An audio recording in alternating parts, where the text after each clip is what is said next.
हाँ जी everybody hello. सो कैसे हैं आप सब लोग? चलिए भाई, हमारी आज की नई-नई क्लासरूम और नया-नया सब्जेक्ट जिसका नाम है setting up of business entities and क्लोज़र्स।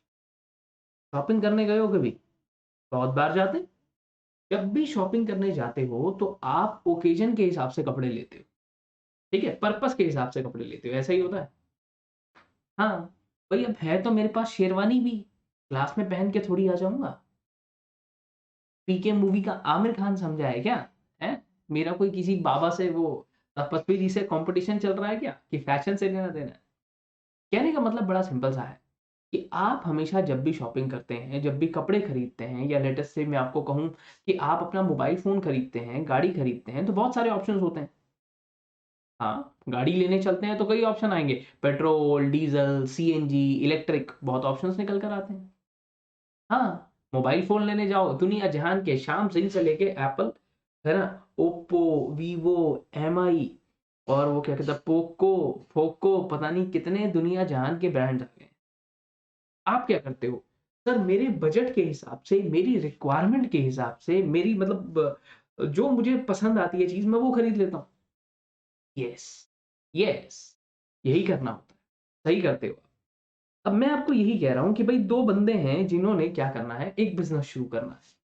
वो इंसान कौन है जिनको बिज़नेस शुरू करना है? वो हैं मोटू और पतलू। मोटू और पतलू की जोड़ी। इन्होंने शुरू कर दी एक दुकान। दुकान में क्या बेच रहे हैं? किरियाने की दुकान। जैसे आप सबके घर के बाहर भी है जो अरे जिसको अपने घर की चाबी देकर चले जाते हो। हाँ, हाँ, हाँ, हाँ, जिससे लेते कुछ नहीं हो ज़्यादा सामान और चाबी उसी को देकर जाते हो। आपको कैसे पता? अरे मैं भी तो देकर जाता हूँ। हैं तो हम सब भी इंडियन ही। अब बात बड़ी सिंपल सी है। मोटू और पतलू ने क्या कहा कि हम एक बिज़नेस शुरू करेंगे। अब इस बिज़नेस को शुरू करने के लिए बहुत सारी पहले सबसे पहली बात तो शेप देनी पड़ती है बिज़नेस को। बिज़नेस कर रहे हो तो ऐसा थोड़ी है दुकान शुरू कर दी और हो गया काम, है ना? आपको डिसाइड करना पड़ेगा कि sir which type of organization Motu और पतलू दोनों पार्टनर्स हैं। कल को कहीं पर जाओगे तो हमारी दुकान है, कार्ड दे दिया बस बड़ा काम करना होगा तो उससे पहले ऑर्गनाइज़ेशन को शेप देनी पड़ती है। अब जब आप मोबाइल फ़ोन खरीदने गए, जब आप गाड़ी लेने गए, जब आई मीन आप कपड़े लेने के लिए गए, तो आपके पास बहुत सारे शॉपिंग की लिस्ट थी। अकॉर्डिंगली इनके पास भी है। इनको कहा गया कंपनी बनाओगे, पार्टनरशिप बनाओगे, है ना? एचयूएफ बनाओगे, सोल प्रोप्राइटरशिप बनाओगे, एलएलपी बनाओगे, सोसाइटी बनाओगे, ट्रस्ट बनाओगे। हाँ, क्या बनाओगे भई? क्या बनाओगे? खाना खाने जाते हैं तो भी बड़े ऑप्शन होते हैं। मोटू और पतलू को हमने इतने सारे ऑप्शन दे दिए। अब मोटू और पतलू भी क्या करेंगे? हमारी ही तरह सोचेंगे। थोड़ा-सा बैठकर सोचेंगे कि भई हमारे बजट के हिसाब से, हमारी रिक्वायरमेंट के हिसाब से क्या बनाना चाहिए? ओके, है ना? एक अकेला आदमी है काम करने वाला, आप उसको कह रहे हो पब्लिक कंपनी बना ले। कह रहा है बड़े थोड़े से पैसे हैं मेरे पास, वाह! ये तो ऐसी बात हुई है एक इंसान के पास ₹500 हैं और आप कहते हो चल आ तेरे को भाई आईफ़ोन दिलवा देता हूँ। आईफ़ोन ले ले तू बहुत बढ़िया लगेगा। तो उसका बजट देखो, उसकी नीड देखो। ईयरफ़ोन कहे बाबू हम तो लेबर हैं, दिहाड़ी पे काम करते हैं, ₹1000 मिलता है रोज़ का। ये 5 कभी-कभी काम होता है, कभी आप उसको कह रहे हो तेरे को लेना चाहिए आईफ़ोन का लेटेस्ट वर्ज़न प्रो मैक्स या सैमसंग का जो भी अल्ट्रा वर्ज़न लेटेस्ट वाला चल रहा है या वो फोल्ड सीरीज़ चल रही है, वो ले ले। वो तो बेचारा रोने लग जाएगा, है ना? तो अकॉर्डिंगली नीड के हिसाब से एडवाइस करना है। अब आपके पास देखो, जो भी क्लाइंट होता है उसकी नीड के हिसाब से उसे बताना कि भाई इनमें से क्या बनाएगा तू और क्या तेरे लिए फ़ायदे क्या तेरे को इनफैक्ट बेनिफिट करेगा। यही है हमारा पूरा सब्जेक्ट जिसका नाम है setting up of business entity. Business setup करने का मतलब सिर्फ़ और सिर्फ़ दुकान खोलना नहीं होता। टाइप ऑफ ऑर्गनाइज़ेशन अच्छा, हमारे पड़ोस में इतनी सारी दुकानें खुलती हैं तो उनको कुछ बनाना पड़ता है, डेफ़िनिटली। बैंक करंट अकाउंट नहीं देगा, करंट अकाउंट नहीं होगा, कल को लोन नहीं मिलेगा, बिज़नेस आगे नहीं बढ़ेगा। पैसा तो चाहिए ना बिज़नेस को चलाने के लिए, आप घर में से कितने पैसे लगा दोगे? हाँ, तो पहले ऑर्गनाइज़ेशन को शेप देनी पड़ती है। जैसे भाई सीधी-सी बात है, शादी में पहनने वाले कपड़े शेरवानी अलग है और किसी बिज़नेस मीटिंग में जा रहे हो आप, तो भाई पर्पस अलग हो जाता है। सीधी-सी बात है। ऐसे ही थोड़ा-सा समझते हैं। अब देखो यहाँ पर इसने यही बताया कि बहुत सारे ऑप्शंस हैं सर, स्टूडेंट्स को एक-एक करके सारे बताना। मैंने कहा ठीक है, क्या-क्या ऑप्शन है? कह रहा सोल प्रोप्राइटरशिप है, पार्टनरशिप है, एचयूएफ है, एलएलपी है, कोऑपरेटिव सोसाइटी है ना? और उसके बाद कंपनी है, बहुत टाइप की कंपनी है, ओपीसी है, प्राइवेट कंपनी है, पब्लिक कंपनी है, कंपनी लिमिटेड बाय गारंटी है, सब्सिडियरी कंपनी है, स्टैट्यूटरी कंपनी है, इंश्योरेंस कंपनी है, अनलिमिटेड कंपनी है, सेक्शन 8 कंपनी है सर। आप बताओ आपको कौन-सी बनानी? ये तो वैसा कुछ थोड़ा-थोड़ा लग रहा है जैसे किसी ढाबे पे जाते हैं, भाई साहब खाने में क्या है? आलू पनीर, मटर पनीर, मलाई कोफ्ता, दही पनीर, शाही पनीर, मटर पनीर। आप क्या लेंगे? दाल है, दाल तड़का, दाल फ्राई, दाल मखनी, दाल लबाबदार, बहुत कुछ है। आप क्या लेंगे? भाई मेरी रिक्वायरमेंट के हिसाब से मैं देखूँगा ना। तो बस वो यही कह रहा है कि इन लोगों को पता होना चाहिए कि क्या बनाने से हमारे को फ़ायदा होगा, क्या हमारी बिज़नेस की नीड्स के हिसाब से है। अब देखो सिर्फ़ ऐसा नहीं है कि आपने काम करना शुरू कर दिया, कंपनी बनाई और किस्सा शुरू हो गया। आप कहते हो सर मुझे बार बनाना है, भाई सब 4 बोतल वोडका, काम मेरा रोज का। आप कहते हो मुझे बार बनाना है, ओके। अब फंडा बड़ा सिंपल सा है, बार बनाने के लिए लाइसेंस चाहिए। आप कहते हो कि यार मुझे ना कुछ खाने वाली आइटम बनानी है। मैंने कहा जैसे? कह रहे सर पकौड़े बनाएँगे। मैं कहा ठीक है, ये एग्ज़ाम्पल मैंने पहले भी बहुत आगे चल के बहुत बार सुनोगे। आपने कहा पकौड़े बनाएँगे, चाय बहुत बिकती है, हम पकौड़े बनाएँगे। मैं कहा यार गर्मियों में पकौड़े कौन खाता है? आपने कहा नवरत्न तेल के बनाएँगे, ठंडा-ठंडा, कूल-कूल, ओके। तो जब भी ऐसा कुछ प्रोडक्शन करने के लिए जाते हैं, कोई भी चीज़ ऐसी होती है जिसको आप मतलब कह रहे हो कि खाने-पीने वाली चीज़ बनाते हो, तो आपको लाइसेंसेस लेने पड़ते हैं। एफएसएसएआई ऐसा कुछ सुना है? एफएसएसएआई नहीं सुना तो कोई बात नहीं। आप अगली बार जब भी लेज़, कुरकुरे, बिंगो, टेढ़े-मेढ़े ये वो सब लोगे, तो उसके ऊपर देख लेना। ओके, ट्रेडमार्क लेना होता है। ट्रेडमार्क हाँ, अब ये भई नाम है एक कुरकुरे, कुरकुरे नाम है। मैं खोल दूँ कुरकुरे क्लासेस। मज़ेदार है पर पास करवाएगा, है ना? टेढ़ा है पर मेरा है। मैंने यहाँ लिख दिया मज़ेदार है और पास भी कराएगा। कुरकुरे क्लासेस मैं खोल सकता हूँ? नहीं खोल सकते, क्यों? क्योंकि ये कुरकुरे वाले का है ना, आप उसका नाम कैसे यूज़ कर सकते हो? ऐसे तो कल को रखने के लिए आप टेस्ला क्लासेस रख लो, आप रिलायंस रख लो, टाटा रख लो, नहीं रख सकते, क्यों? उस इंसान ने बहुत सारे ऐसे रजिस्ट्रेशंस करवा लिए हैं, अपने नाम पर। पेप्सी वाला तो पेप्सी बना रहा है, मेरे को पता चल गया, मैंने बनानी शुरू कर दी। ओके, तो बिज़नेस को क्या करना है, कैसे करना है? अब भाई ये दोनों कहते हैं कि भाई हम तो ट्रेडिंग कर रहे हैं। मैंने कहा अच्छा, दुकान खोलेंगे, इधर से सामान बनकर आएगा, इधर बेच देंगे। ओके, तो फिर भी इन भाई साहब को पैन नंबर की रिक्वायरमेंट होगी, टैन नंबर की रिक्वायरमेंट होगी, जीएसटी की रिक्वायरमेंट होगी। हाँ, अब इनकी दुकान पे लोग काम भी करते होंगे। हाँ, जैसे वो छोटे-छोटे बच्चे होते हैं। छोटू भैया का सामान उठा के गाड़ी में रख दे। हाँ, डिलिवरी बॉयज़ होंगे। हाँ, उनका भी ध्यान रखना पड़ेगा।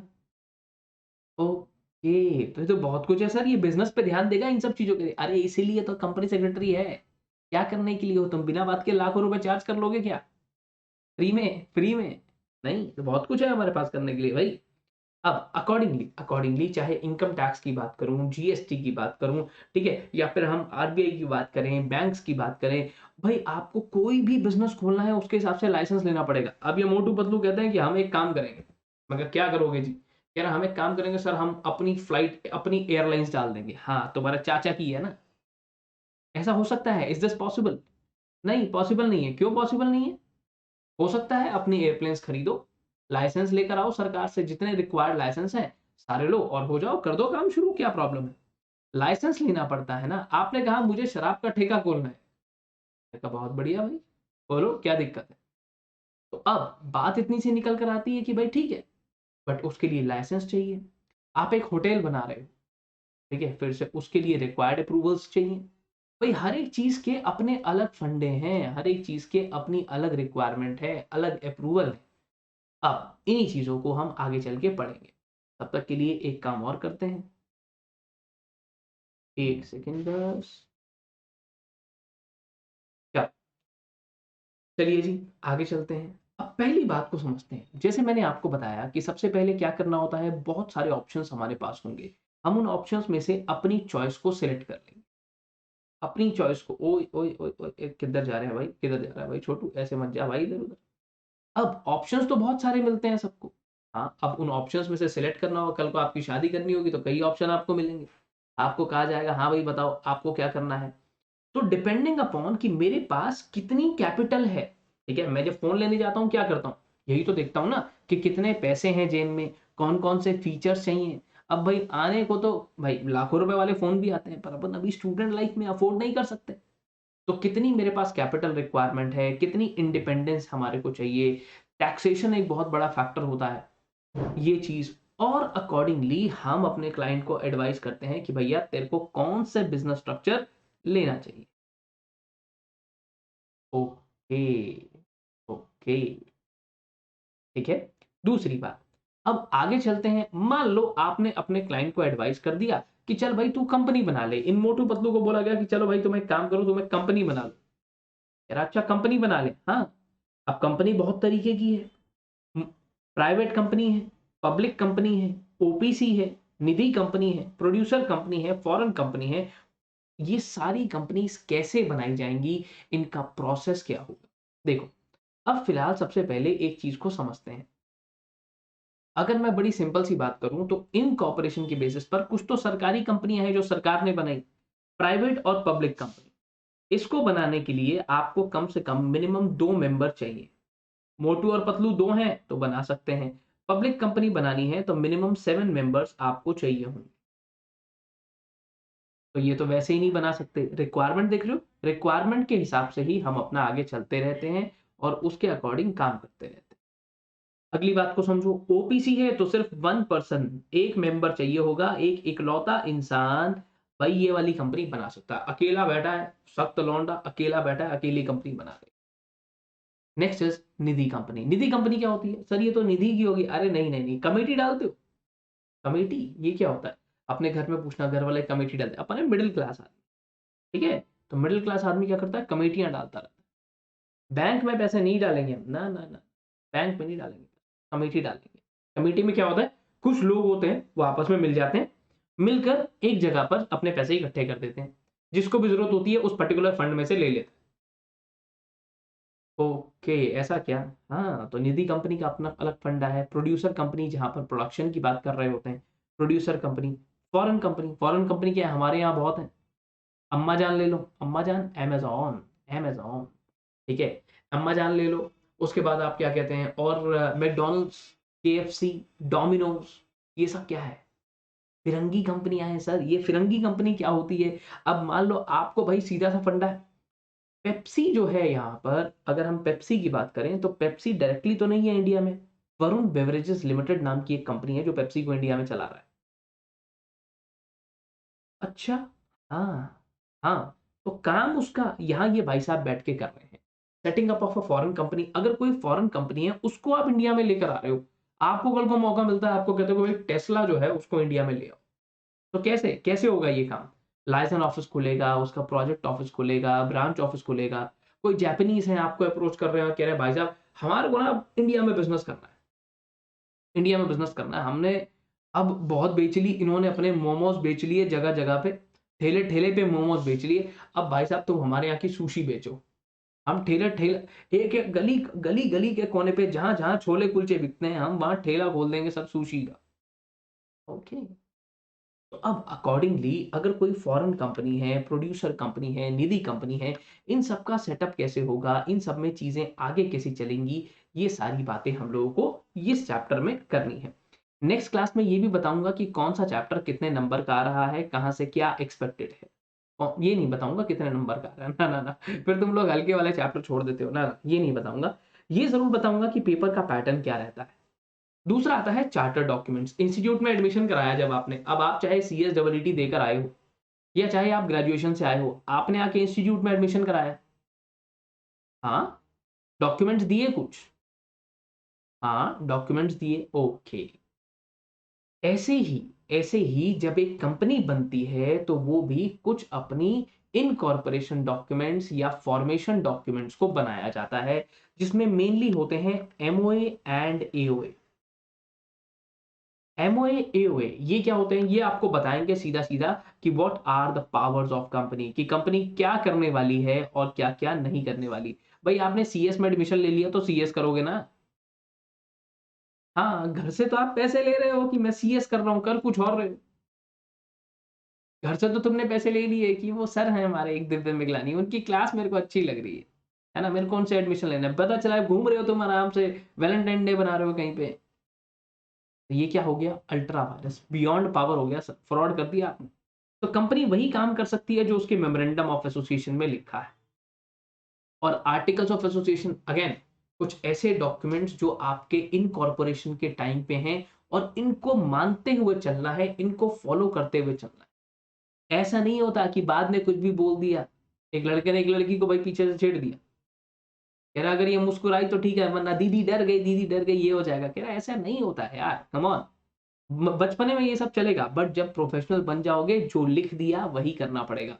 उसके अलावा कोई और काम नहीं कर सकते, फिर वरना नहीं तो अल्ट्रा वायरस काम हो जाएगा। एक कंपनी है जिसने ये बोला कि भाई हम लोग सीधा सीधा रियल एस्टेट में आएंगे। रियल एस्टेट को छोड़ दिया, मेरे साथ आके आप लोगों को पढ़ाने लग गए।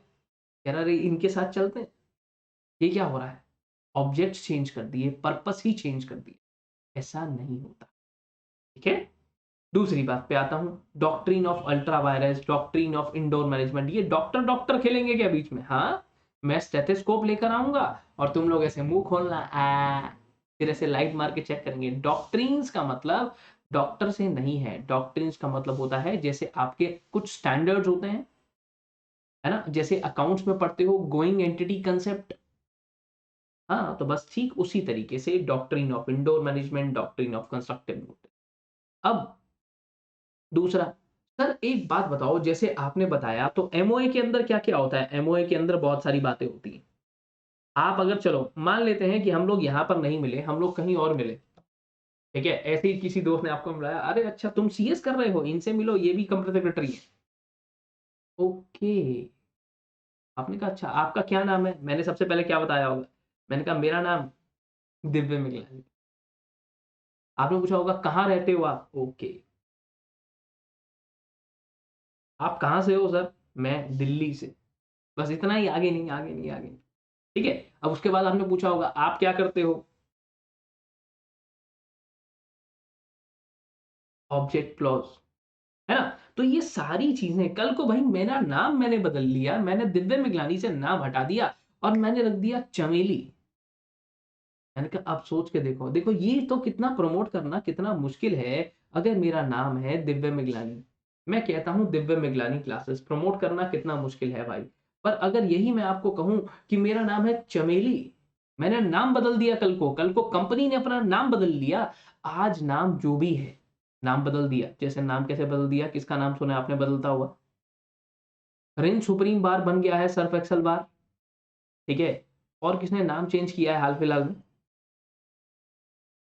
नहीं यार, इंडिया में तो ऐसा कुछ खास नहीं हुआ है। हाँ, ऐसा ज़रूर है, जैसे आपने सुना होगा वो पबजी गेम आती थी पहले, जब बैन हो गई, अभी भी आती है, किसी और नाम से आती है बस, है ना? म्यूजिकली हुआ करता था पहले, उसका नाम टिकटॉक हुआ, वो भी भगा दिया हमने। तो ऐसी बहुत सारी चीज़ें हैं जिनके नाम बदल दिए गए। नाम बदलना है, जहाँ आपकी कंपनी रहती है, हो सकता है वो जगह जगह बदल जाए। भाई आज मैं दिल्ली में रहता हूँ, मुझे बहुत बढ़िया रिस्पॉन्स आने लगा लेटेस्ट से महाराष्ट्र से। स्टूडेंट ने बोला आप महाराष्ट्र में आके पढ़ाओ, मैं वहाँ चला गया। घर बदल सकते हैं ना, बदल सकते हैं, तो कंपनी बदल सकती है, काम बदल सकते हैं। आज मैं तुम्हारे को पढ़ा रहा हूँ, मुझे भाई ऑफर आ गया, कह रहा सर आप बहुत बढ़िया आवाज़ लगाते हो, आप ना मूँगफली बेचो। गली-गली घूमो और मूँगफली मूँगफली ले लें, ऐसे बेचो। मैंने कहा ओके, बहुत बढ़िया रिस्पॉन्स आया भाई साहब। दिन एक-एक दिन में मैं 10-10 लाख रुपए की मूँगफली बेच रहा हूँ, पीनट्स। ठीक है? अब फंडा क्या है, चीज़ें बदल सकते हैं, तो ऐसे कंपनी भी बदल सकती है। जब भी बदलेंगे तो उसे कहेंगे अल्टरेशन ऑफ चार्टर्ड डॉक्यूमेंट्स। जैसे वो 5 स्टार की एड में पिताजी की पतलून 2 बिलान छोटी कर दो। तो अल्टरेशन जब भी करनी होगी उसके फंडे अलग हैं।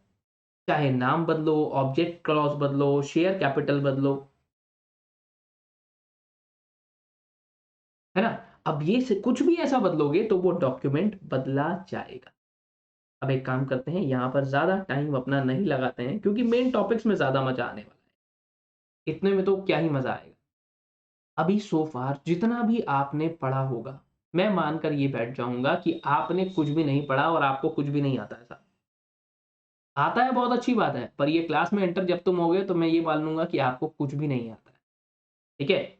अब कई तरीके की कंपनी निकल कर आती है। Holding, subsidiary, associate, active, dormant, government. यार ये क्या होती है? मैंने कहा देखो, एक होती है स्मॉल कंपनी, बड़े सारे लोग होते हैं जो छोटा बिज़नेस करते हैं। कह रहे यार अब सिंपल सी बात है, जैसे अगर आपने एक इलेक्ट्रिक साइकिल ले ली, ठीक है? अब देखो बात को समझना, स्मॉल कंपनी को कुछ प्रिविलेजेस देते हैं, कैसे? ऐसे समझो कि आप बाइक से जा रहे हो तो आपको हेलमेट लगाने की ज़रूरत है।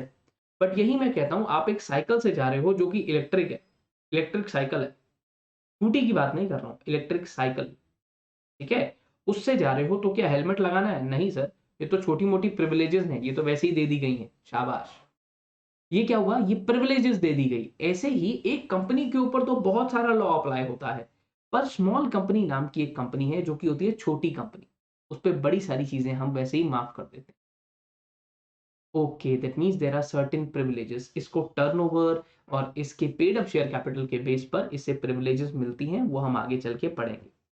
अब होल्डिंग कंपनी क्या होती है और सब्सिडियरी कंपनी क्या होती है?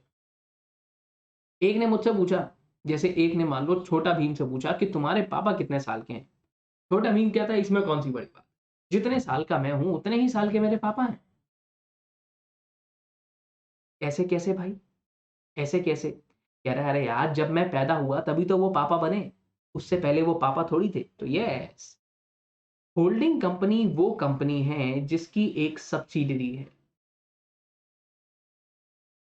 होल्डिंग कंपनी कौन सी कंपनी होती है? जिसकी एक सब्सिडियरी कंपनी।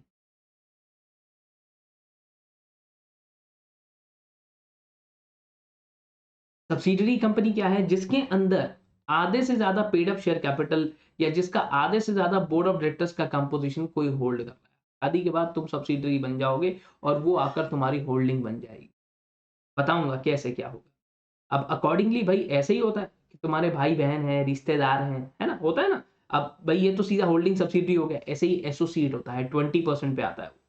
जहाँ भी आप मोर देन सब्सिडियरी कंपनी जिसमें more than half of total of paid up share capital कोई और होल्ड कर रहा है, so that will be termed as my holding company। जहां आधे से ज्यादा आपका पोर्शन कोई होल्ड करता है, दैट इज होल्डिंग कंपनी। या controls more than controls the composition of board of director, of board of director. जो आपके बोर्ड ऑफ डायरेक्टर्स हैं उसका जो मेजोरिटी कंपोजिशन है वो कंपनी होल्ड करती है, तो वो क्या है? आपकी होल्डिंग है। कैसा होता है? अरे बहुत कॉम्प्लेक्स स्ट्रक्चर होता है। किसी एक कंपनी की एनुअल रिपोर्ट दिखाऊँगा, आपको समझ में आएगा कि ऐसे डायग्राम बन रहा है, ये कंपनी इधर, ये इधर, इसके पैसे इधर, उसके पैसे वहाँ, बहुत कॉम्प्लेक्स स्ट्रक्चर हो जाता है। समझना ही मुश्किल हो जाता है। अब अगले फंडे को समझो। इनएक्टिव कंपनी का कहूँ या डोरमेंट कंपनी का कहूँ, ये दोनों साथ में ही पढ़ाई जाती हैं। ओके, इनएक्टिव क्या होता है? क्लास में बहुत सारे स्टूडेंट्स यहाँ पर पढ़ते-पढ़ते बीच में सो जाएँगे।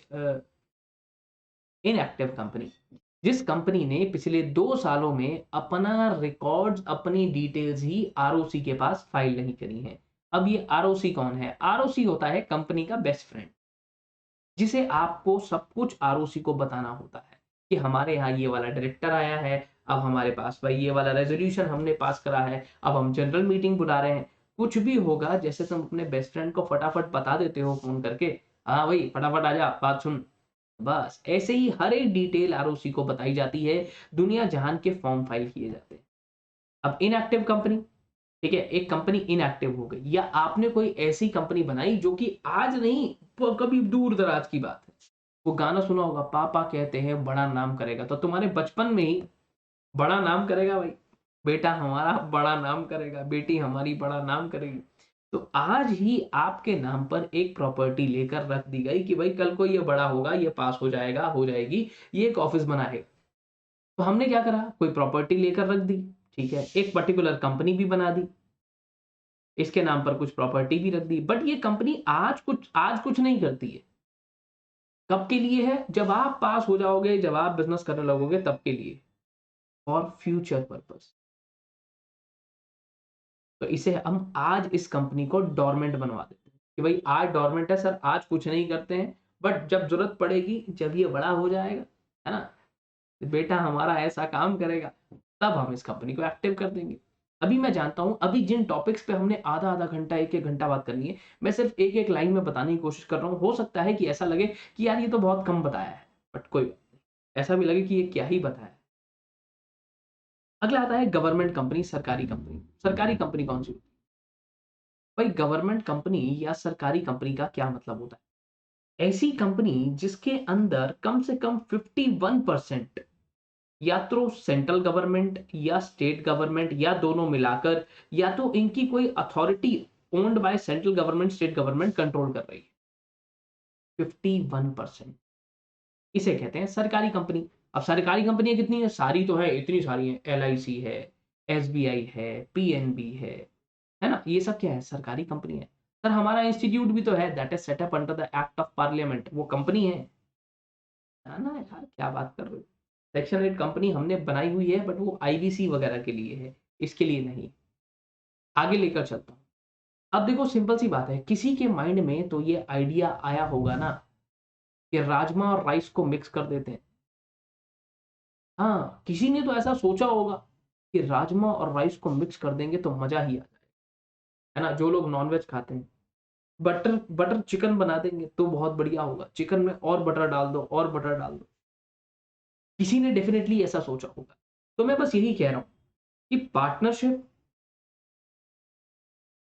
को लिया, प्लस कंपनी में से इन्होंने लिमिटेड लायबिलिटी का कंसेप्ट ले लिया।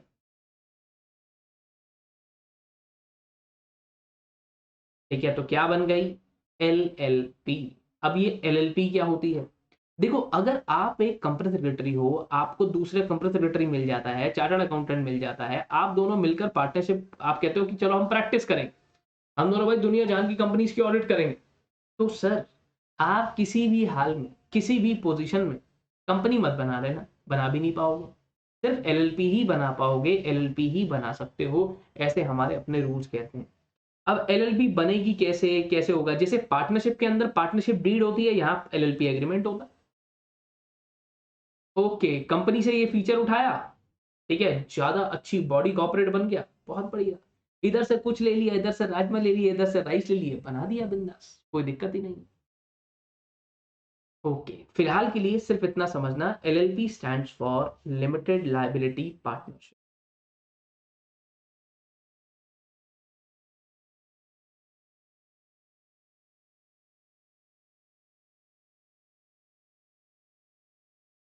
ठीक है, आगे लेकर चलता हूं सर। अब बहुत सारे तरीके की पार्टनरशिप है। कुछ जगहों पर तो आपने देखा कि हम एक नॉर्मल पार्टनरशिप बना लेंगे। भाई कहीं पर लोग कहेंगे कि भाई हमें पार्टनरशिप नहीं बनानी है, हमें सोल प्रोप्राइटरशिप बना कर दो। ठीक है भाई, तुम सोल प्रोप्राइटरशिप बना लो, ऐसा कर लो और बोलो। ठीक है, कुछ कहेंगे कि भाई हमारे को तारक मेहता का उल्टा चश्मा की तरह कोऑपरेटिव सोसाइटी बनानी है, तो ठीक है भाई, तुम कोऑपरेटिव सोसाइटी बना लो। कोई सोल प्रोप्राइटरशिप बना रहा है, कोई HUF बना रहा है, सब चलता है सर। ये सारे ऑप्शंस आपके पास हैं।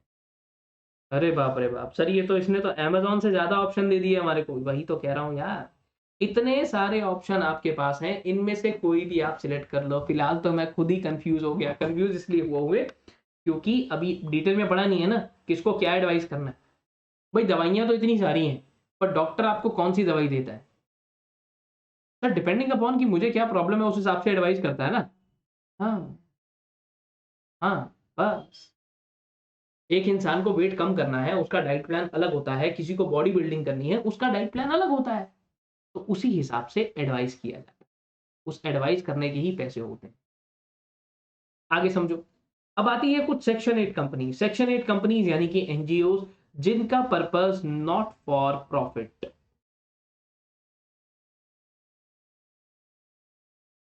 जैसे कि स्कूल्स, जैसे कि हॉस्पिटल्स। मजाक कर रहे हो क्या? अरे ऐसा ही होता है भाई। यहाँ पर साफ साफ बड़ा बड़ा लिखा हुआ है कि हमारे पास जितने भी स्कूल हैं, जितने भी हॉस्पिटल हैं, ये पैसा कमाने के लिए नहीं है, ये तो सोसाइटी को प्रमोट करने के लिए है। ओके, अब अगर आपने कभी भी कोई भी स्कूल को देखा हो या किसी भी हॉस्पिटल को देखा हो, तो उनके लिए ऑप्शंस ये सब नहीं होते। उनके लिए या तो ट्रस्ट बना लो, सोसाइटी बना लो, या सेक्शन 8 कंपनी बना लो। तीन ही रास्ते निकल कर आएंगे। Trust, yes. कुछ मंदिरों में जाते हो, मंदिर में तो जाते ही हैं, जय भगवान, है ना भाई? पेपर से पहले भी जाते हैं हम तो सर, पेपर से पहले भी जाते हैं, रिजल्ट से पहले भी जाते हैं, यस। हाँ, अब अगली बात को समझो। ट्रस्ट, वहां पर देखा होता है आपने, लिखा होता है ये वाला ट्रस्ट, एक ट्रस्टी होता है, है ना? उसके बाद वहाँ पर कैशियर होता है, ट्रेज़रर होता है, मैनेजमेंट के लोग होते हैं, सोसाइटी। तारक मेहता का उल्टा चश्मा आपने देखा हो अगर, तो वहाँ पर एक सोसाइटी है। आप जहाँ पर रहते हो वो भी एक सोसाइटी बनी हुई है, या आरडब्ल्यूए बना होगा, रेज़िडेंट वेलफेयर एसोसिएशन। काम कैसे करता है? तारक मेहता का उल्टा चश्मा, वो कौन है? बेड़े है ना, बेड़े, उसमें बेड़े सेक्रेटरी है, यस। तो ऐसे ही अगली बात पर आता हूँ। अगला आता है सेक्शन 8 कंपनी।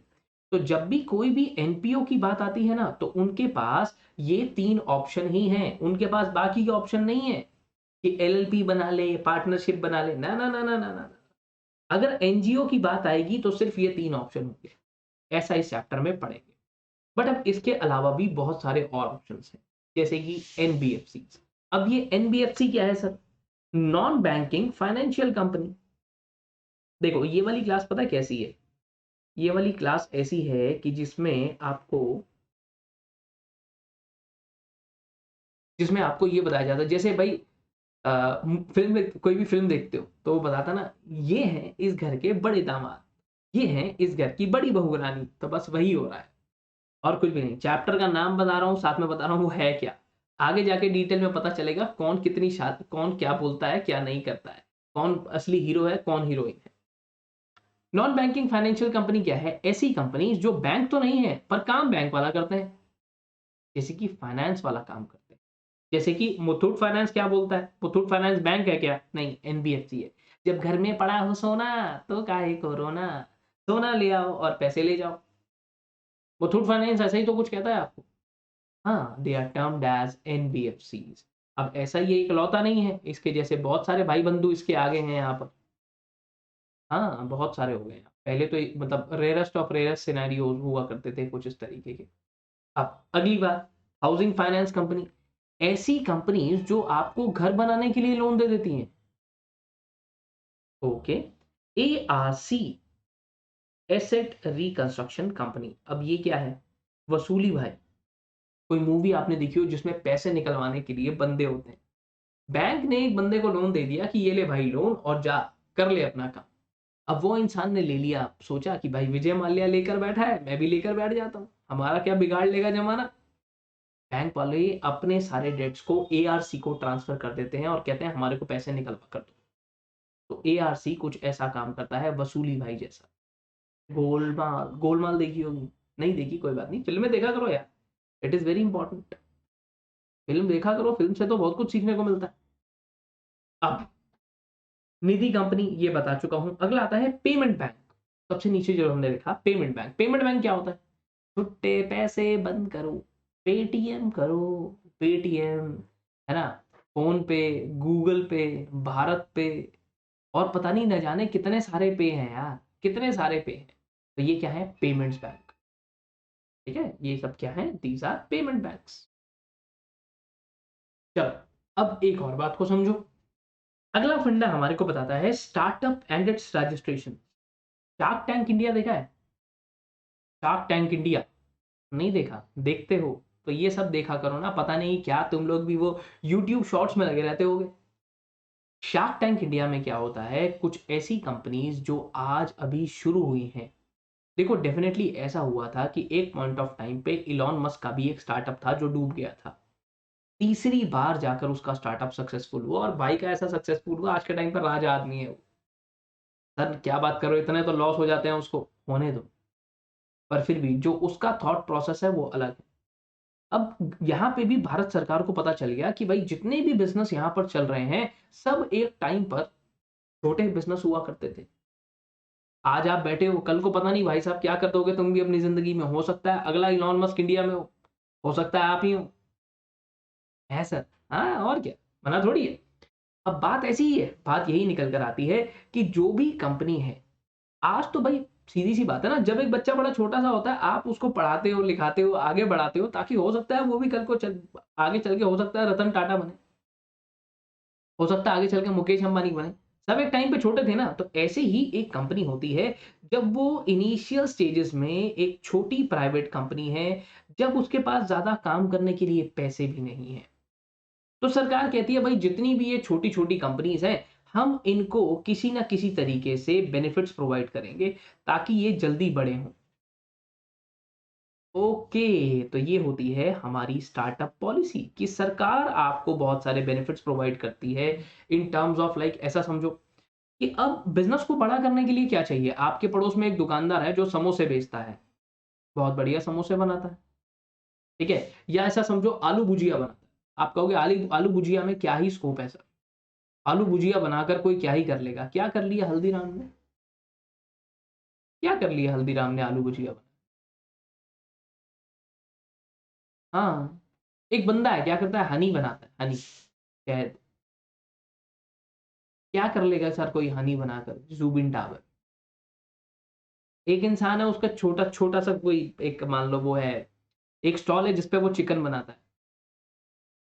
क्या ही कर लेगा सर कोई चिकन बनाकर? केएफसी, केरेंस फ्राइड चिकन। एक कॉफ़ी बनाता है कोई कॉफ़ी बनाता है, क्या ही कर लेगा कॉफ़ी बनाकर? सही तो कह रहे हो। कितनी कॉफ़ी बेच लेगा? सीसीडी से ज़्यादा बेच लेगा क्या? स्टारबक्स के जितनी बेच लेगा क्या? कितना कर लेगा? कह रहा सर कैपिटल की ज़रूरत पड़ती है, उसको हेल्प की जाती है। बाहर ये कल्चर बड़ा कॉमन है। अब हमारी सरकार को भी पता है कि भई अगर कोई छोटा बिज़नेस है, तो उसको बेनिफिट्स प्रोवाइड करो यार, उसको गवर्नमेंट पॉलिसीज़ में उसको पैसा अवेलेबल कराओ, उसको एंजल इन्वेस्टर दिलवाओ, उसको पैसा दो काम करने के लिए, तभी तो अगर वो बढ़ेगा, तो फिर बड़ा फ़ायदा होगा सर। अब भाई 2 तरीके से बच्चे होते हैं। एक तो वो होता है जिसको पढ़ाई-लिखाई करवाई जा रही है ना? जिसको पढ़ाई-लिखाई करवाई जा रही है, जिसको घरवाले बिठा के पढ़ा रहे हैं कि नहीं बेटा पढ़ो, पढ़ाई-लिखाई में ही सब कुछ है, इतने पैसे लगा रहे हैं। दूसरे वो हैं जिनको पढ़ने को ही नहीं मिल रहा। अब डाउन द लाइन 5 साल के बाद अगर कोई आपको मिलता है, 5 साल के बाद कोई आपको देखता है, तो आपके नाम के आगे सर वो टैग लगा होगा आसानी से, ट्रेनिंग-व्रेनिंग सब कंप्लीट करने के बाद। नहीं लगता है कुछ प्रॉब्लम आती है, मुझसे बात करो, I am always available for my student. Pass हो गए हो, नहीं करना चाहते बात मत करो, पर अगर रह गए हो तो मुझसे बात ज़रूर करना। चाहे मुझसे पढ़ के रहे हो, किसी से भी पढ़ के रहे हो।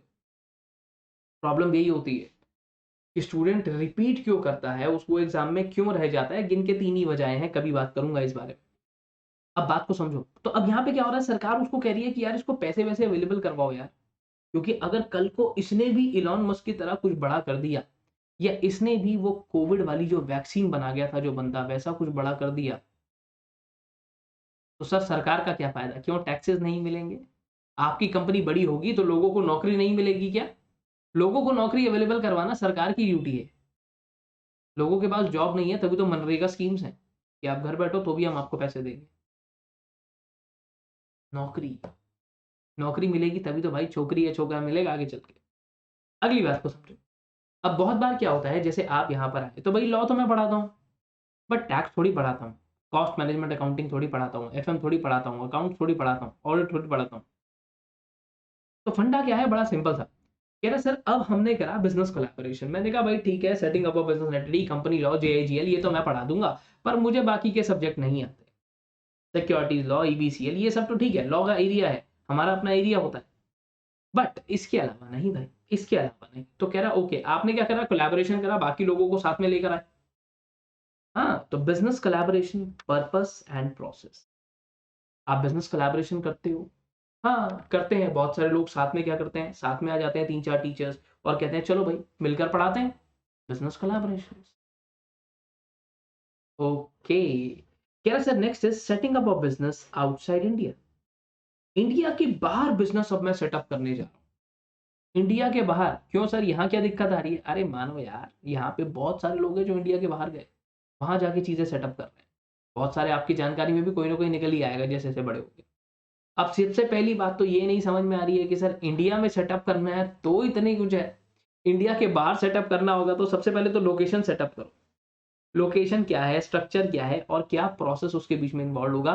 हर एक कंट्री अपने हिसाब से फंडे बताएगी। चाइना अपने रोने रोएगा, जापान वाला अपना बोलेगा, यूएस वाला अपना बोलेगा। Okay, setting up a business outside India. ये तो अभी तक तो हम सिर्फ इंडिया के अंदर की बात कर रहे थे कि इंडिया में बिज़नेस सेटअप कर रहे हो तो क्या-क्या बेनिफिट्स आपको गवर्नमेंट प्रोवाइड करेगी। आपने कहा यार एक बिज़नेस मैंने सोचा है। मैंने कहा क्या? कह रहा सर शूज़ है ना, शूज़ की लॉन्ड्री नहीं है, इसकी शूज़ की लॉन्ड्री खोल देते हैं। आपके माइंड में आइडिया आया। मैंने कहा हाँ, ठीक है। जब तक आप ये चीजों को पढ़ोगे, आइडिया मेरे दिमाग में 4 साल से भी ज्यादा। भाई शूज आप लेकर आ गए 10,000 रुपीज के, आप उसको क्या करोगे, घर की वॉशिंग मशीन में धो दोगे क्या? नहीं तो बेसिक तरीका क्या है, आप कोई भी लिक्विड ले आते हो, उससे उसको वॉश कर देते हो, बस। अब अगर मैं और अच्छी चीजों की बात करूं तो shoes are that much expensive, 50,000 के भी हैं। मेरे पास तो नहीं है, पर फिर भी आते तो हैं। उनको कैसे मेंटेन किया जाएगा? हाँ, हमारे तो ऐसे ही कभी किसी बेड के नीचे पड़े हैं, किसी अलमीरा के अंदर पड़े हैं, कभी कुछ है, कब कोई बाहर ही पड़े हैं घर के, कोई घर के बैक साइड में पड़े हैं। नहीं, ऐसा नहीं होता, उनकी भी तो मेंटेनेंस होती है। हाँ, तो क्या, कैसे, किस तरीके से शू लॉन्ड्री नाम की कोई चीज हो सकती है? मेरे दिमाग में आइडिया आया, सरकार ने बोला स्टार्टअप आइडिया लो, प्रमोट करो। अगली बात को समझो। अब आता है बिजनेस कन्वर्जन। आपने कोई भी कंपनी बना ली, आपने बोला यार मैंने प्राइवेट कंपनी बनाई है, कहा ओके, कहता है इसको पब्लिक कंपनी में कन्वर्ट कर दो। मैंने कहा ओके सर, ऐसा क्यों? आपने कहा भाई पब्लिक इशू लेकर आना है, पूरी पूरी पब्लिक से पैसा ले लेंगे सर हम, पब्लिक इशू लेकर आएंगे, ओके। प्राइवेट कंपनी को अब बाद में क्या हुआ, कन्वर्जन हो रहा है, बाहर पहनने वाले कपड़े अब घर वाले कपड़ों में कन्वर्ट हो रहे हैं। ठीक है, अब क्या हो रहा है, प्राइवेट कंपनी को पब्लिक कंपनी में कन्वर्ट करना, पब्लिक कंपनी को प्राइवेट कंपनी में कन्वर्ट करना, या सेक्शन 8 कंपनी को पब्लिक कंपनी में कन्वर्ट करना, या पब्लिक कंपनी को सेक्शन 8 कंपनी में कन्वर्ट करना, प्राइवेट कंपनी को सेक्शन 8 कंपनी में कन्वर्ट करना, या सेक्शन 8 कंपनी को प्राइवेट कंपनी में कन्वर्ट करना। किसी एक पर्टिकुलर कंपनी को, कोई भी कंपनी है प्राइवेट या पब्लिक, उसको एलएलपी में कन्वर्ट करना, या एलएलपी को किसी कंपनी में कन्वर्ट करना, ये सब कैसे होगा? ये सारे प्रोसेस यहां पड़ेंगे कि कन्वर्जन कैसे होगा भाई साहब। ठीक है, आगे लेकर चलता हूं। अगला आता है लाइसेंस एंड कंप्लायंसेस। देखो मैं एक बहुत छोटी सी बात आपको एक और बताऊं यहाँ पर, एक ना बहुत सिंपल सा फंडा बता देता हूं, अगर तुम लोग यहाँ तक बैठे हो तब तो मुझे समझ में आ गया कि तुम्हारे को क्लास समझ में आ रही है। एक ना बहुत सिंपल सा फंडा बताता हूँ, बहुत सिंपल सी बात है, थोड़ा सा समझने की कोशिश करना। ठीक है, यहाँ तक आपने अभी तक सो फार 12 चैप्टर्स मेरे साथ देखे। एक काम करते हैं यार, बता रहे हैं तो सही से बताते हैं, तो रुक जाओ, ठंड रखो, ये देखो। अब देखना, जो मेजर मिस्टेक जो हर एक स्टूडेंट कर रहा है, आप भी कर रहे होगे, आप भी नहीं तो करोगे, पर बचा लेता हूं अभी। देखो, एक मजेदार चीज दिखाता हूं, ठीक है, देखना। और ये मेजर मिस्टेक आप अकेले नहीं हो ऐसा करने वाले, ये गलती आप ही नहीं। देखो क्या होता है ना, जब भी हमारे पास ऐसे है part A, part B, part C, तो स्टूडेंट सारा जोर पार्ट ए पर लगा देता है। गलत भी नहीं है भाई, हमारी ह्यूमन टेंडेंसी ऐसी है, हमारा माइंडसेट ही ऐसा है कि मैं सारा जोर उठा के पार्ट बी पर लगा दूंगा। और हैरान करने वाला डेटा ये कहता है कि सर पार्ट ए में आप 12 चैप्टर्स पढ़ते हो,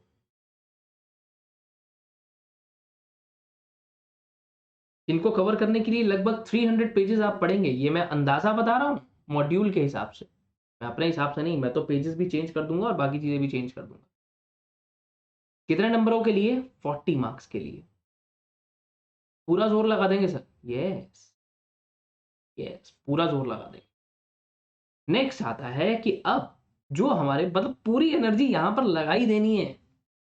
दूसरा हमारे पास आता है चैप्टर 13 से चैप्टर 18। ओके, चैप्टर 13 से चैप्टर 18, 5 चैप्टर्स, 5, 150 पेजेस, और नंबर कितने देंगे? 35 मार्क्स।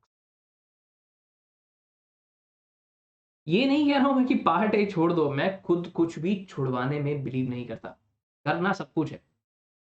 बात सिर्फ इतनी सी समझाना चाह रहा हूं मेरे दोस्त, कि एक तरीका है ना यार, सिस्टम है। हाँ, सिस्टम तो है, सिस्टम तो आपको भी दिख रहा है, पहले नहीं दिखता होगा, अब दिखने लगा है। That is the difference of Divya Miglani, the difference of Divya Miglani, और you can say the magic of Divya Miglani. अरे बस करो, ठीक है। Chapter 19, chapter 20, chapter 21, there comes.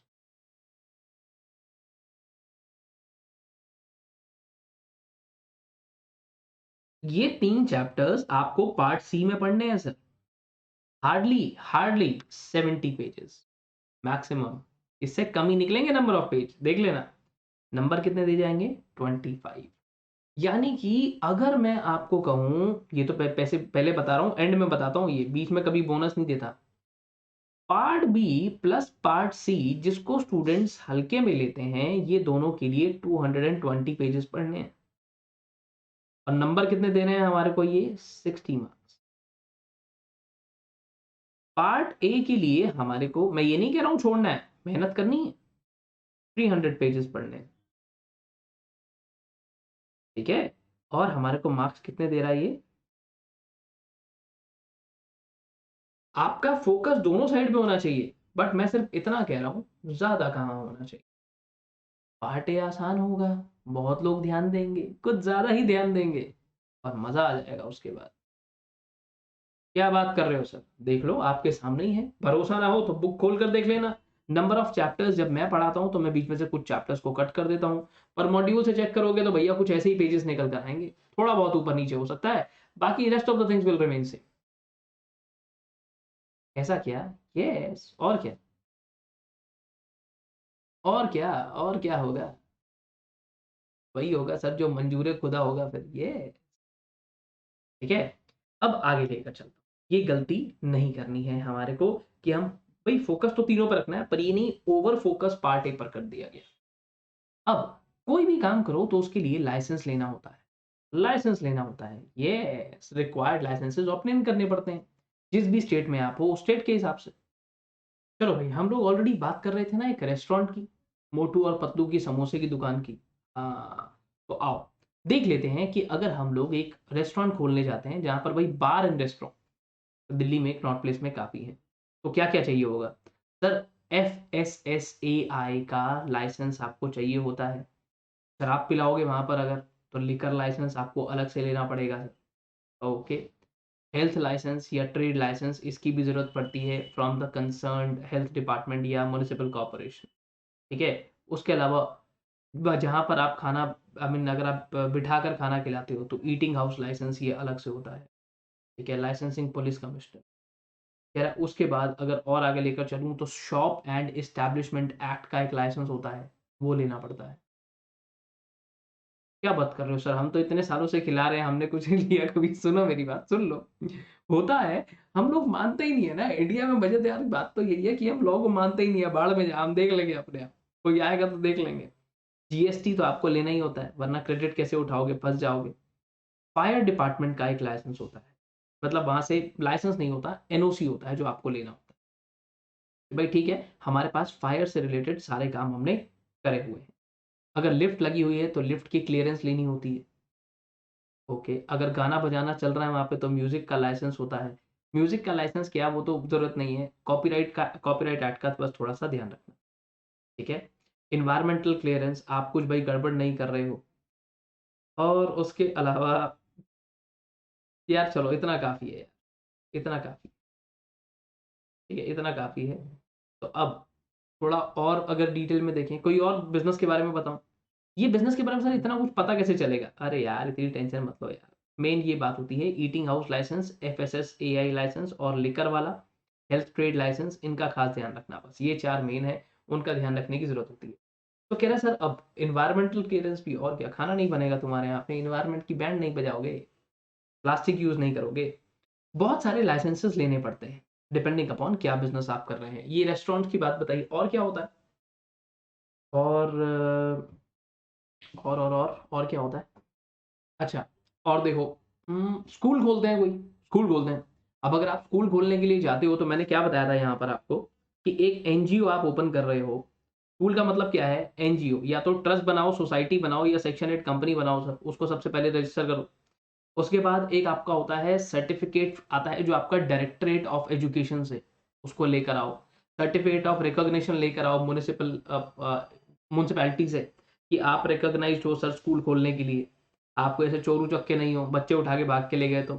Certificate of upgradation, upgradation क्या होता है कि स्कूल के अंदर जब प्राइमरी से आप और बेटर कर रहे हो चीज़ों को, सेकेंडरी लेवल पर लेकर आ रहे हो या उससे और हायर लेवल पर लेकर जा रहे हो। अब उसके बाद आता है सर्टिफिकेट ऑफ एफिलिएशन जो सीबीएसई देता है, उसको लेकर आओ सर। स्कूल की बिल्डिंग बना रहे हो तो उसके साइट का प्लान दो, कंस्ट्रक्शन क्या होगी, कैसे होगी। ये थोड़ी है कल को भाई एक जगह थी जो खंडर पड़ा हुआ था किसी का, डंप यार्ड था, आपने स्कूल बना दिया वहाँ। आपकी बिल्डिंग जो है वो फिट है, वो कल को ऐसा नहीं होना चाहिए कि भाई बिल्डिंग गिर गई, भूकंप आया, सारे बच्चों पे बात आ गई, नहीं। Health certificate, water testing report, management की स्कीम, दूसरी बात जो ज़मीन आप यूज़ कर रहे हो उस ज़मीन की परमिशन। अरे सर क्या बात कर रहे हो? इतना कुछ है क्या? और क्या? हॉस्पिटल खुलवाओ, हॉस्पिटल में और ज़्यादा है। इतने सारे लाइसेंस लेने पड़ेंगे, इतने सारे लाइसेंस लेने पड़ेंगे, कौन सा इंसान को क्या लाइसेंस दिलवाओगे, कहाँ से दिलवाओगे, ये सब इस चैप्टर में हम लोग पढ़ेंगे। ठीक है? PAN, TAN, GST, shop and establishment act, MSME licence होता है, कहीं पर स्मॉल स्केल इंडस्ट्री का होता है, कहीं पर micro small and medium enterprise का होता है। तो ये सारे रजिस्ट्रेशंस जब भी लेने पड़ते हैं, कोई इंसान दवाइयाँ बनाता है। आपको पता है जो आपके पड़ोस में मेडिकल स्टोर है, ये भी बिना लाइसेंस के नहीं खोला जा सकता। मेडिकल स्टोर वाला, हाँ, जो हमारे यहाँ तो मेडिकल स्टोर वाला ही डॉक्टर है। ये भी बिना लाइसेंस के नहीं खोला जा सकता। अब अकॉर्डिंगली ड्रग लाइसेंस, कोई इंपोर्ट एक्सपोर्ट करता है तो उसका खाने पीने की चीजें बना रहे हो तो एफएसएसएआई, बैंक का काम कर रहे हो आरबीआई बैंकिंग, इंश्योरेंस का काम कर रहे हो आईआरडीए, टेलीकॉम, एमएसएमई रजिस्ट्रेशंस, अब और भी है यार, इंडस्ट्रियल लाइसेंसेस वगैरह, आईईएम, बहुत सारी चीजें। वो रिक्वायर्ड लाइसेंसेस आपने लिए हैं या नहीं लिए? ओके, अगर कोई भी इंसान दुकान चला रहा है तो इतना ध्यान रखना, शॉप एंड एस्टैब्लिशमेंट एक्ट के अंदर आपकी दुकान रजिस्टर्ड है। आपके पड़ोस की जितनी दुकानें हो रजिस्टर कर दो। तो बताओ तो कैसे, सबसे हजार हजार रुपए ले लेना, अरे भैया पता तो दुकान गिर जाएंगे। अरे ऐसा थोड़ी वो मान जाएगा, हाँ, तुम्हारे को सर्टिफिकेट मंगवा के देता हूँ मैं शॉप एंड एस्टैब्लिशमेंट एक्ट का, लॉगिन करके डिटेल डालना, उसको निकाल कर दे देना, ये ले, अरे तुम्हारी दुकान रजिस्टर हो गई है। सर्टिफिकेट लगा कर रखते हैं दुकानदार बहुत सारे, उनको पता नहीं है शॉप एंड एस्टैब्लिशमेंट एक्ट का जो सर्टिफिकेट है किस काम का है, नहीं उनको मतलब नहीं है, एक्सपायर हो गया फिर भी टांग रखा है, कोई दिक्कत नहीं। यार अब इतने सारे एक्ट्स हैं, इतनी सारी चीजें हैं, हमारे को हर एक एक्ट के अंदर रिकॉर्ड बनाने पड़ते हैं, चाहे कंपनीज एक्ट है, चाहे ये आपका इनकम टैक्स एक्ट है, जीएसटी है। अब जितने एक्ट अप्लाई होंगे, हर एक एक्ट बोल देगा एक रजिस्टर बनाने के लिए, जैसे जितने टीचर हैं, जितने उनके सब्जेक्ट हैं, हर एक के अंदर एक रजिस्टर बनाना पड़ता है, ऐसे ही ये एक्ट भी बोल देगा कि रजिस्टर बनाओ भाई। दूसरी बात, हर एक लॉ जो होता है ना, हर एक इंडस्ट्री के ऊपर, जब भी एक इंडस्ट्री को हम सेटअप करते हैं, या मैं कहता हूँ एक बिजनेस आप करते हैं, तो depending upon the type of business उसके ऊपर कुछ लॉज अप्लाई होते हैं, तो उनको आइडेंटिफाई करना, ऐसा आसान तरीके से समझो, अगर आप कभी भी बाइक चला रहे हो तो आप हेलमेट डालते हो, पर अगर आप गाड़ी चला रहे हो तो आप हेलमेट नहीं डालोगे। अगर आप गाड़ी चला रहे हो, आप पीछे वाली सीट पर बैठे हो, वैसे तो सीट बेल्ट लगानी चाहिए, लॉ आने वाला है इसके लिए भी, पर आप नहीं लगाते हो। ये होता है ना। अब ऐसे ही अगला फंडा, तो यहाँ पर सर जब भी एक एंटरप्राइज की बात करता हूँ, जब भी एक फंडे की बात करता हूँ, तो कौन कौन से लॉज वहां पर अप्लाई होते हैं, ये हमें हमेशा से ही अपने ऑर्गेनाइजेशन में चेक करना रहेगा कि भाई मैं यहाँ पर हूँ तो हमारे ऊपर कौन कौन से एक्ट्स जो हैं वो अप्लाई हो रहे हैं। बल्कि अगर मैं बात करूँ तो इसी के अंदर, इस सब्जेक्ट के अंदर, कम से कम भी तो हम लगभग लगभग 50 एक्ट्स का रेफरेंस मैं आपको दूंगा, 50, और ओवरऑल है इंडिया में कितने, लगभग 1200। Air prevention, banking regulation, beedi worker, biodiversity, building and construction, child and adolescent labour, chit fund, companies act, contract labour, copyright, cine workers welfare fund, design act, drugs and cosmetics, EPF, ESI, employ protection, factories act, FEMA, FCRA, GST, hazardous waste, income tax, ऐसे न जाने कितने हम लोग इसके बीच में refer करते चलेंगे और आपको बताते चलेंगे कि भाई ये वाला एक्ट यहाँ पर अप्लाई होता है। तो आप तो डरा रहे हो, डरा नहीं रहा हूँ, बहुत आसान है। ये सारा डर निकल जाएगा जैसे ही मैं आपको टॉपिक कराने के बाद आपको कुछ क्वेश्चंस दूंगा, देखते चलना, आपके सामने जहाँ मजाक लगने लग जाएगा। आगे चलते हैं सर, अगला आता है about the intellectual property law, IPR. एक बात बताओ, ये किसी शूज पे आपने ये साइन देखे हैं? हाँ, ये नाइकी है। ओके, और ये प्यूमा है। Okay, this is Nike and this is Puma, okay ठीक है। नाइकी है, ये प्यूमा है, ठीक है ठीक है। क्या होते हैं ये? पता नहीं, इसे कहते हैं आईपीआर, इंटेलेक्चुअल प्रॉपर्टी राइट्स। इसके अंदर कई आते हैं, ये है ट्रेडमार्क। ट्रेडमार्क में क्या होता है, कोई भी एक लोगो, जो एक लोगो नाइकी का है, अब ये लोगो मैं अपनी क्लासेस पे लगा दूं, ये मेरा काउंटर है, इसके नीचे थोड़ी सी जगह होगी, यहाँ पे ऐसे नाइकी का लोगो लगा दूं, नहीं लगा सकते। क्यों? उसका ट्रेडमार्क है, यूज नहीं कर सकते। इसके नीचे छोटी सी जगह है जहाँ पे अभी दिव्य मिगलानी लिखा हुआ आएगा आगे चल के, तो क्या मैं यहाँ पर एक काम करूं, नीचे लिखवा दूं रिलायंस? आप कैसे लिखवा सकते हो रिलायंस? नहीं लिखवा सकते। ये तो लोगों को है ना? तो लोगो, ट्रेडमार्क एक बंदे ने लिया, उसने रजिस्टर करवा लिया अपने नाम पर। ओके। दूसरा, आपके पास कोई भी गुड्स आती है, उसमें लिखा होता है made in India, made in China, made in Japan, geographical indication of goods, है ना? दूसरा, अब जैसे मान लो कोई भी एक गाना गाओ, कोई भी एक लेटेस्ट गाना जो भी आपके दिमाग में हो। हाँ, अब ये गाना अगर मैं स्टेज पर चढ़ के गा देता हूँ लोगों को अपने सामने बुलाकर, वैसे तो वो लोग पत्थर मारेंगे मुझे, है ना? जिनके सामने भी गाऊँगा, उनके कानों में से खून आ जाएगा। पर मान लो मैं ऐसा कोई गाना गाता हूँ, तो जिस भी इंसान ने वो गाना ओरिजिनली गाया है, वो मुझ पे बिल भेज देगा, नहीं तो केस कर देगा। क्यों? गाने का कॉपीराइट उसके पास है। क्या आप बात कर रहे हो सर? यस, गाने का कॉपीराइट उसके पास है। दूसरी बात को समझो। आपने बहुत सारी बुक्स पे लिखा हुआ देखा होगा, ऑल कॉपीराइट्स आर रिजर्व्ड। एक मूवी है, चलो ऐसा समझते हैं, कोई भी एक लेटेस्ट मूवी आई हो या चलो थोड़ी पुरानी हो, दृश्यम ले लो, ठीक है? दृश्यम के तो भाई सीक्वेंस बनते रहते हैं, या फास्ट एंड फ्यूरियस ले लो, उसका कोई भी लेटेस्ट मूवी आई, किसी ने उठाकर उसको यूट्यूब पे डाल दी। क्यों नहीं डाल सकता? क्योंकि सर जिसने बनाई है उसने करोड़ों रुपए लगाए हैं। ये तो फ्री में पब्लिक देख लेगी, उसको नुकसान हो जाएगा, वो इंसान कॉपीराइट ले लेता है। बताऊंगा, कपिल शर्मा के शो में भी ऐसा हुआ। बहुत पुरानी बात है, वहाँ पर एक कैरेक्टर हुआ करता था, सुनील ग्रोवर। हाँ, वो कैरेक्टर अब कोई और प्ले क्यों नहीं कर सकता? कॉपीराइट। किसी और का गाया हुआ गाना, ठीक है, हम अपना, ठीक है, घर में फंक्शन होता है, आप डीजे पे चलवा सकते हो, कोई प्रॉब्लम नहीं है, इंस्टाग्राम पे रील बना के डाल सकते हो, कोई प्रॉब्लम नहीं है। पर किसी भी यूट्यूब वीडियो के अंदर आप कोई गाना चलता हुआ नहीं देखोगे। वो यूट्यूबर, इन्फ्लुएंसर्स बोलते हैं बार-बार, नहीं यार कॉपीराइट स्ट्राइक आ जाएगा। क्यों? कॉपीराइट स्ट्राइक क्यों आ जाएगा? क्योंकि वो इन गाने का कॉपीराइट उसके मालिक के पास। ऐसे ही पेटेंट आता है जो भी चीज़ें आपने इन्वेंट करी हैं, ठीक है? जो भी इन्वेंशन हुई है उसके ऊपर पेटेंट ले लिया जाता है, ताकि आपकी की हुई मेहनत, आपकी की हुई इन्वेंशन कोई और यूज़ ना कर पाए। ओके, ऐसा क्या? हाँ, जैसे ये जो गाड़ियों में एयरबैग्स हैं, ये वॉल्वो ने इन्वेंट करे थे।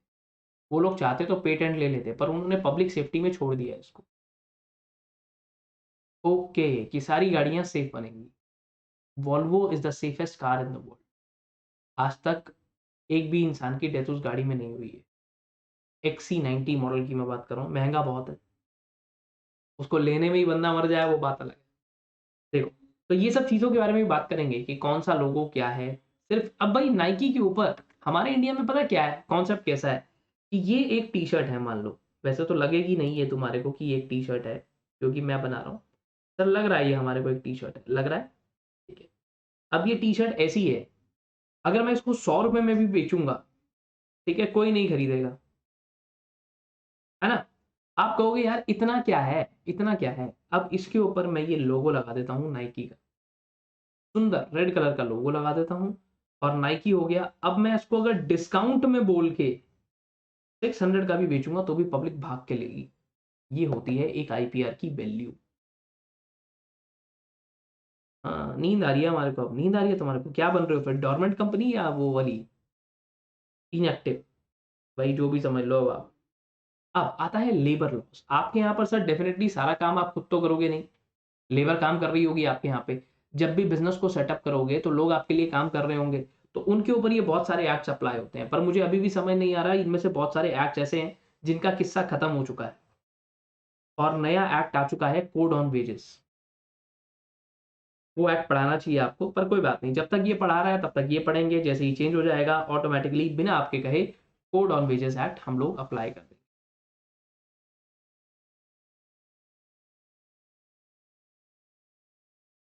अब लेबर के साथ किसी भी तरीके का कोई डिस्क्रिमिनेशन नहीं होना चाहिए। भई चाहे वो लेडीज़ है, चाहे वो जेंट्स हैं, सबको बराबर रेम्युनरेशन मिलनी चाहिए।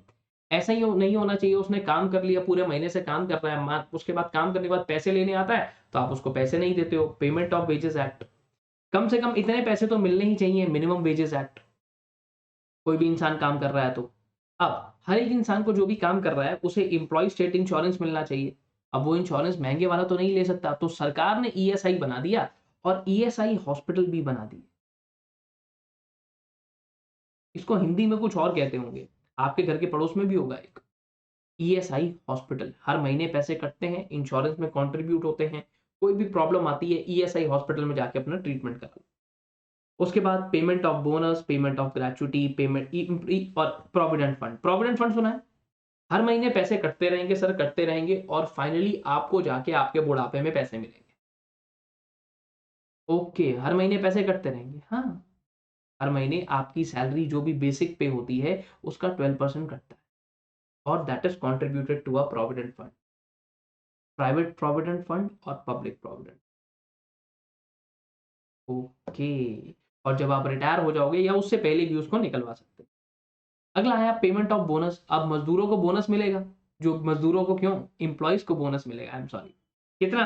8.33% और 20% ऑफ एलोकेबल सरप्लस। ये कंप्यूटेशन है, कितना बोनस मिलेगा, किसको मिलेगा, कैसे मिलेगा, ये वाला एक्ट बताएगा। ग्रेचुटी, किसी भी कंपनी में अगर आपको काम करते 3 साल से ज्यादा या 5 साल से ज्यादा हो चुके हैं तो वो कंपनी आपको ग्रेचुटी पे करेगी, which will be equivalent to 15 days of your salary for every equivalent year of service।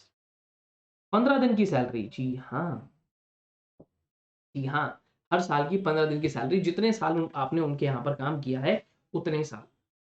Employee compensation act, employ आपके यहाँ पर काम कर रहा है पर काम करते करते उस बेचारे को कोई इंजरी हो गई इन बिजनेस, काम कर रहा था एम्प्लॉयमेंट में, उसको कोई इंजरी होगी, अब आप क्या करेंगे, एम्प्लॉयज को कंपनसेशन मिलेगा, है ना, आप उसको कंपनसेशन पे करेंगे। कह रहा और आगे लेकर चलता हूँ सर, अगली बात को समझो। आपका तो डेमो ही बहुत बड़ा है।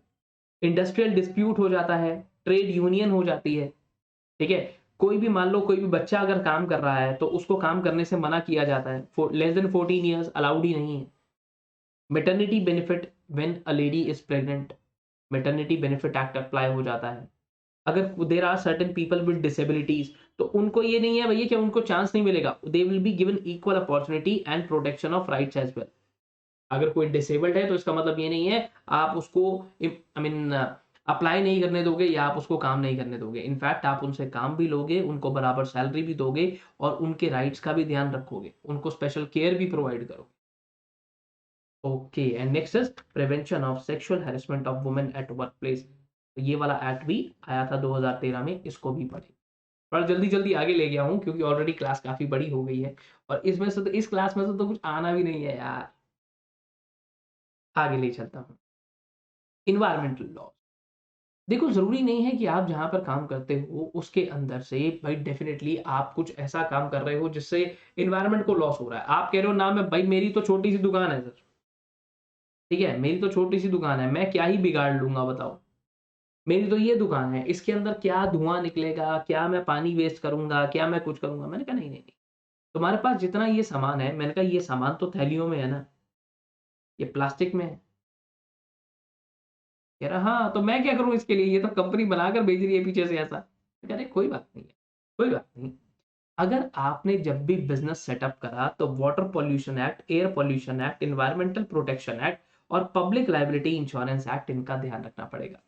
अगर आप कोई वाटर पॉल्यूशन कर रहे हो तो ये एक्ट अप्लाई होगा। एयर पॉल्यूशन, भाई कितना धुआं तुम्हारी फैक्ट्री छोड़ सकती है, इतना भी ना हो कि हम लोग जो दिल्ली में रह रहे हैं हमारा जीना हराम हो जाए।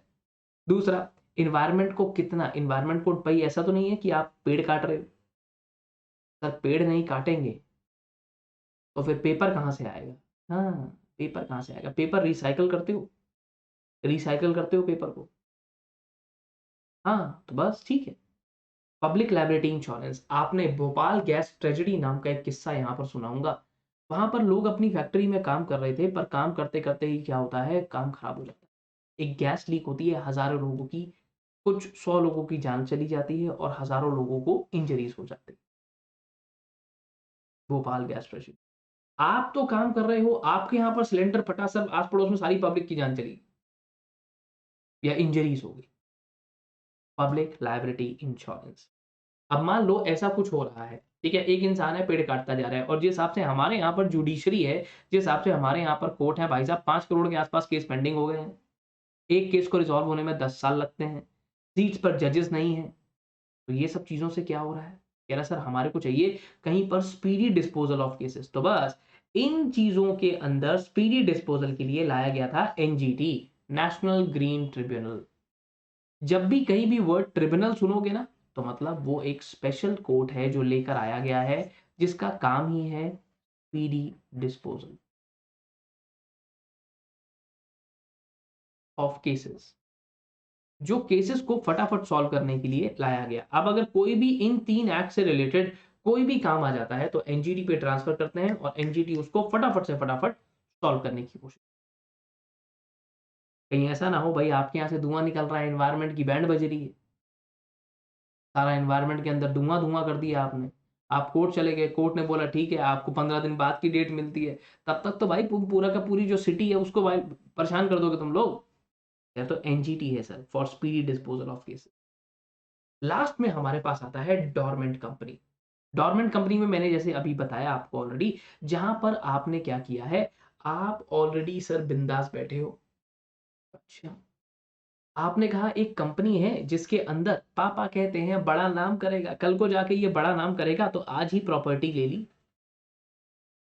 ठीक है, साथ में मान लो एक प्रॉपर्टी ले ली, आपका जो नाम था उसका लोगो रजिस्टर करवा दिया, ट्रेडमार्क ले लिया, और ये सब लेकर एक कंपनी के नाम पर लिया और इस कंपनी को रख दिया, और इस कंपनी का डोरमेंट स्टेटस हमने ले लिया कि भाई कल को जब ये पास हो जाएगा, जब ये कंपनी सेक्रेटरी बन जाएगा, बन जाएगी, तब ये बिजनेस करेगा, तब ये इस कंपनी को शुरू करेंगे।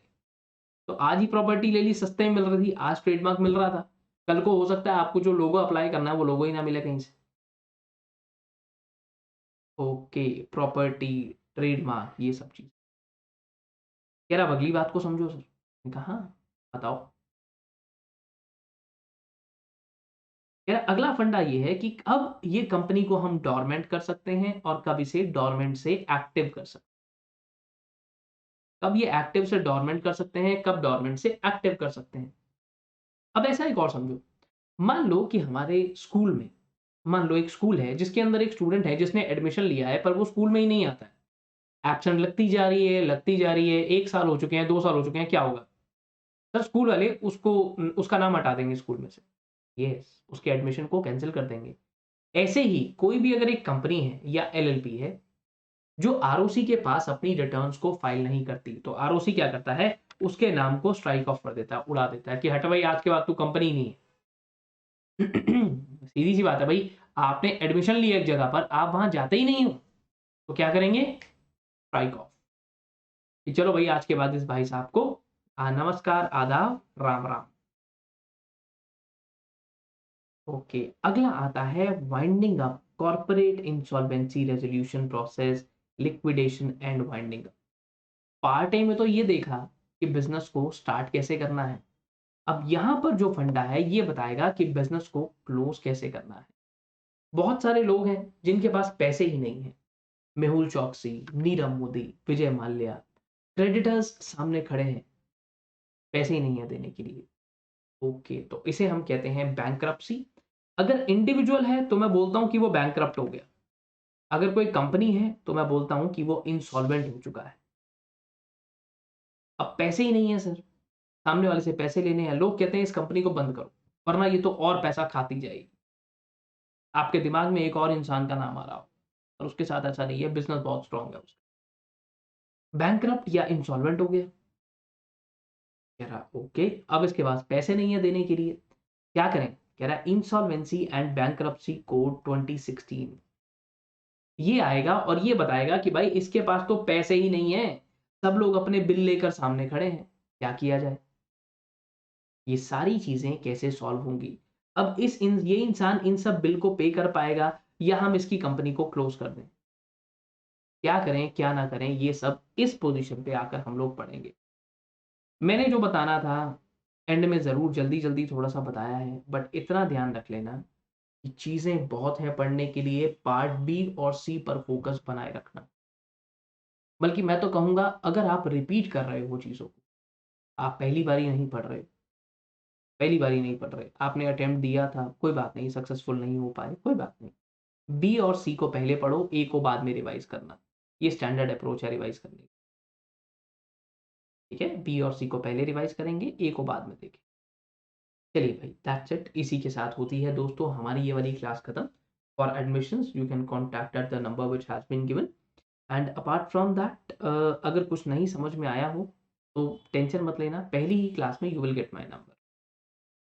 यहाँ पर आप कभी भी कोई भी अपना डाउट मुझसे पूछ सकते हो। ओके, 24/7, हाँ 20, व्हाट्सएप तो 24/7 है, फ़ोन के लिए एक्सेसिबल थोड़ा सा ही टाइम। चलिए भाई, that's it, bye bye, take care of yourself. ये तो सिर्फ़ और सिर्फ़ एक रिकैप था। असली डिटेल, असली मज़ा, कौन-सी कंपनी के पास कितना पैसा है, कितनी कंपनीज़ हमारे यहाँ पर काम कर रही हैं, कौन-सी कंपनी क्या कर रही है, लेट इट बी रिलायंस हो, अदानी हो, टाटा हो, बिरला हो या कोई आने वाला स्टार्टअप हो। ऐसी सारी इन्फॉर्मेशन प्रैक्टिकल बेसिस पर क्लास में ही की जाती है। ठीक है? चलिए अब क्लोज़ करते हैं चीज़ों को। तब तक के लिए bye bye, take care of yourself. See you in next class. Bye.